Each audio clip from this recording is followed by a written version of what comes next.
Bonjour, c'est Madame Bacha Amina, chargée de cours du module de géologie à la Faculté des sciences de la Terre et de l'Univers, département de géographie et de l'aménagement du territoire, Université d'Oran 2. Ce cours de géologie générale est destiné aux étudiants en première année licence, géographie et aménagement du territoire. Le but de l'enseignement de la matière de géologie est de comprendre le fonctionnement et la dynamique interne de la Terre.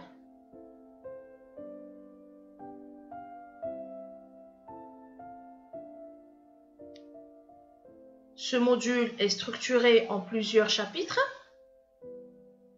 Nous allons voir d'abord les généralités et définitions, puis on va voir la Terre dans l'univers. Après, on va voir la structure interne de la Terre, puis on passe à la surface de la Terre, c'est-à-dire les différents types de relief. Après, on va voir les tremblements de terre ou les séismes, puis les volcans. Après, on va étudier quelques spécialités de géologie. On commence par la minéralogie, donc on va voir les minéraux, puis la pétrographie, les différents types de roches magmatiques, sédimentaires et métamorphiques. Après, on va voir la stratigraphie avec ses différents principes et on termine le programme par la tectonique, c'est-à-dire les différents types de déformation de roches. Dans ce premier cours de géologie générale, nous allons définir c'est quoi la géologie, ses différentes spécialités ou disciplines, et reconnaître les objectifs et buts dans le domaine des sciences de la Terre.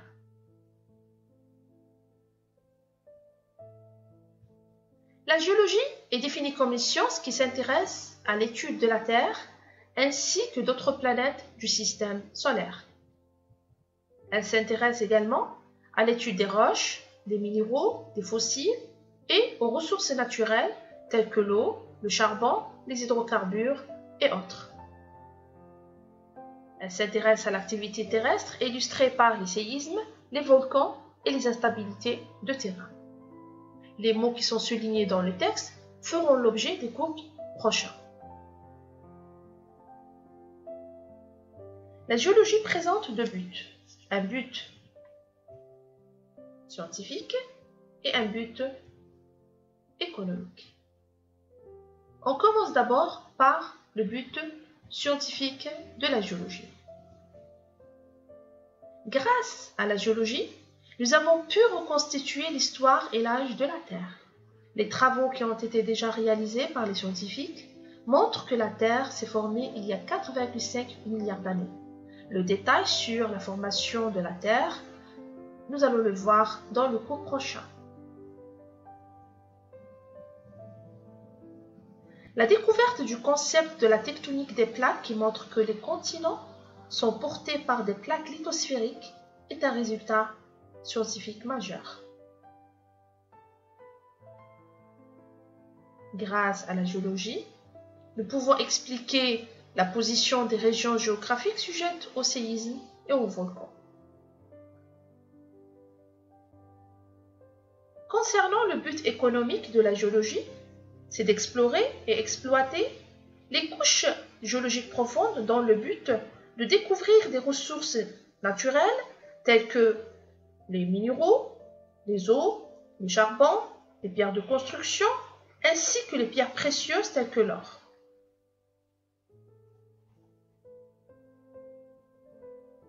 Nous pouvons définir plusieurs spécialités ou disciplines en géologie.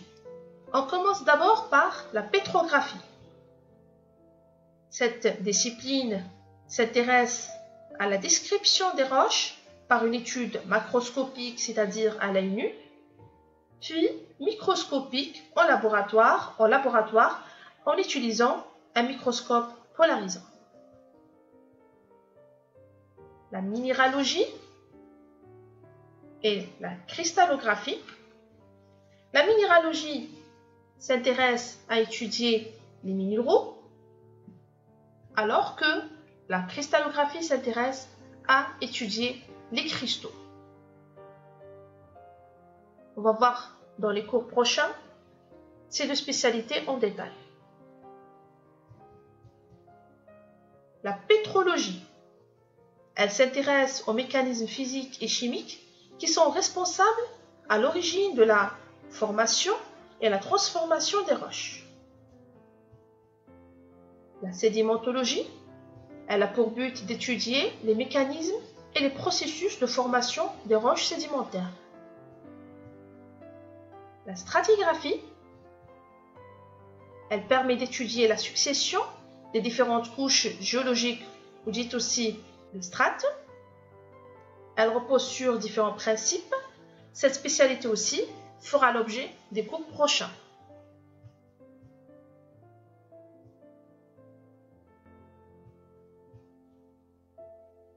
La paléontologie, elle étudie les restes fossiles des êtres vivants disparus. Elle décrit l'évolution des êtres vivants, c'est-à-dire l'apparition et la distinction de certaines espèces. On définit un fossile comme étant un reste ou une trace d'un animal ou végétal disparu, mais dont les traces sont conservées dans la roche. La tectonique, appelée aussi la géologie structurale, elle étudie les déformations de roches, ainsi de rechercher les contraintes qui sont à la cause.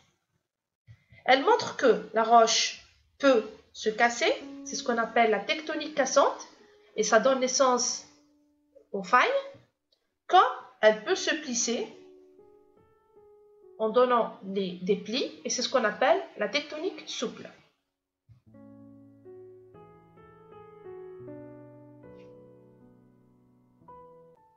La géologie appliquée est l'ensemble des applications de la géologie au sein des activités humaines. Nous pouvons citer l'hydrogéologie. Elle s'intéresse à étudier les ressources en eau souterraine, aux nappes d'eau emprisonnées dans les couches et les cavités. Elle permet d'exploiter les nappes aquifères et de protéger la qualité des eaux et des sols contre toute pollution.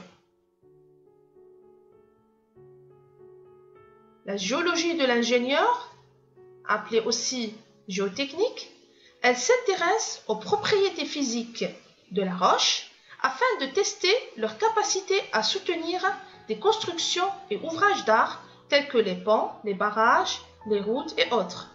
Elle fait souvent appel à la pétrographie, à la minéralogie, à l'hydrogéologie et autres spécialités des sciences de la Terre.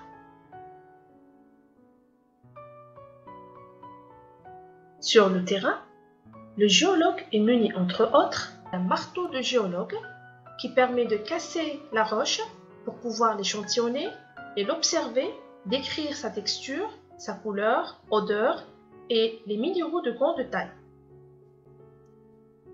La boussole, qui est un outil indispensable, elle sert à se localiser sur le terrain ainsi que mesurer les paramètres géométriques des couches géologiques, c'est-à-dire la direction et le pondage.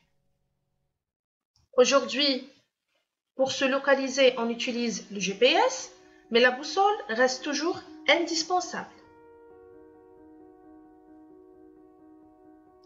La loupe, elle nous permet d'observer plus de détails qu'on n'arrive pas à voir à l'œil nu.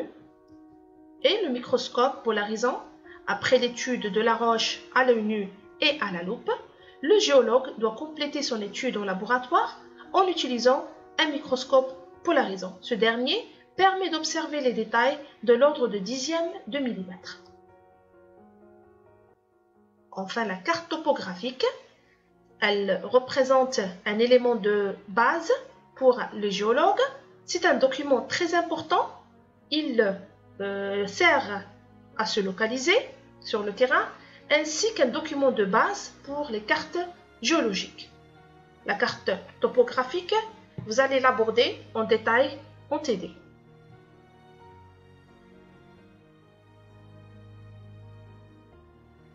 Les méthodes d'étude et les différentes échelles d'observation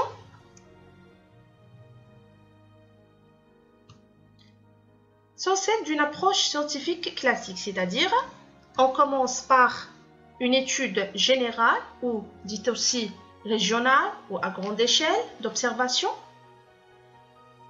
puis une étude de détail ou à petite échelle d'observation. On commence d'abord par l'étude générale ou l'étude à grande échelle. Il y a l'observation par satellite. Elle permet d'étudier de très grandes surfaces. L'imagerie satellite désigne la prise d'images de la surface de la Terre ou autre planète à partir de satellites artificiels. Les satellites fournissent des photos satellites. L'observation par avion, elle couvre des surfaces de milliers de kilomètres carrés. Dans ce cas-là, des photos de territoire sont prises à une date donnée et elles servent à interpréter les formes et les détails qui les caractérisent. L'observation par avion produit des photos aériennes.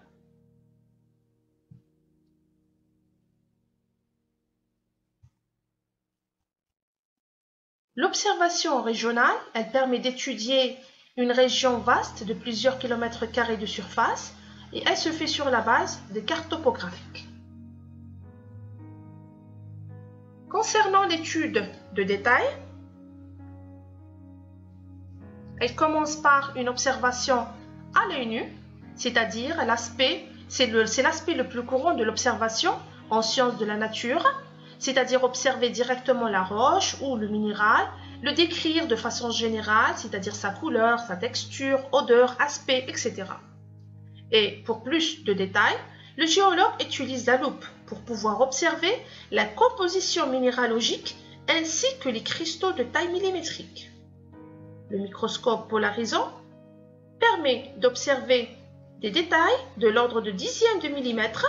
Le géologue prépare des lamelles. Il s'agit d'une section amincie d'un fragment de roche et collée sur une plaque en verre.